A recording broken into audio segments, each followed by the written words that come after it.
എല്ലാവർക്കും നമസ്കാരം. 2026 വിഷു ഫലങ്ങൾ. ഉത്തരം നാളുകാർക്ക് വിഷുഫലം എന്ന് പറയുന്നത് ഗുണദോഷ സമ്മിശ്രമാണ്. ഗുണങ്ങളും ദോഷങ്ങളും ഇടകലർന്നിരിക്കുമെന്നാണ് അതിന്റെ അർത്ഥം. എല്ലാം നിങ്ങൾ വിചാരിക്കുന്ന പോലെ ഒന്നും നടക്കണമെന്നില്ല. ചില കാര്യങ്ങളിലൊക്കെ ബുദ്ധിമുട്ടുകളൊക്കെ വരാം.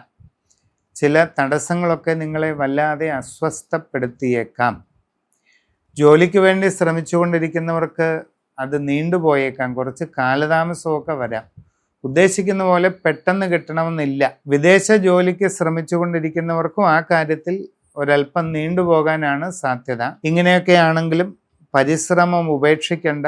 തുടർന്ന് പരിശ്രമം നടത്തണം. അത് ലഭിക്കുക തന്നെ ചെയ്യും. അന്യരാജ്യങ്ങളിൽ വിവിധ മേഖലകളിൽ ജോലി ചെയ്തുകൊണ്ടിരിക്കുന്നവർക്കും ചില ബുദ്ധിമുട്ടുകളൊക്കെ വരാം. നിങ്ങളുടെ തൊഴിലിടത്തിൽ പലതരത്തിലുള്ള അസ്വസ്ഥതകൾ, മനപ്രയാസങ്ങൾ ഇതൊക്കെ ഉണ്ടാകാനിടയുണ്ട്. ശ്രദ്ധയോടെയും ക്ഷമയോടെയും അതൊക്കെ കൈകാര്യം ചെയ്ത് മുമ്പോട്ട് പോകണം.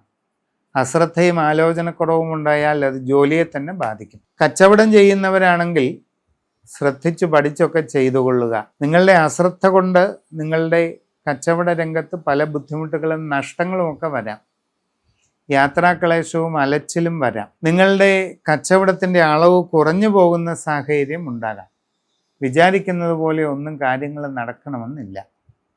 അപ്പം അതുകൊണ്ട് വളരെ ശ്രദ്ധിച്ച് കാര്യങ്ങൾ മനസ്സിലാക്കി ചെയ്ത് മുമ്പോട്ട് പോകണം. നിങ്ങളുടെ സമഗ്രവും സമ്പൂർണവുമായ രാശി ചിന്ത ചെയ്ത് കൃത്യമായ ഗ്രഹനില അറിഞ്ഞ് ഏറ്റവും നല്ല പരിഹാരം കണ്ടെത്തി അതൊക്കെ ചെയ്ത് മുമ്പോട്ട് പോകുന്നതായാൽ പല ഗുണങ്ങളും നിങ്ങൾക്ക് ഉണ്ടാകുന്നതാണ്.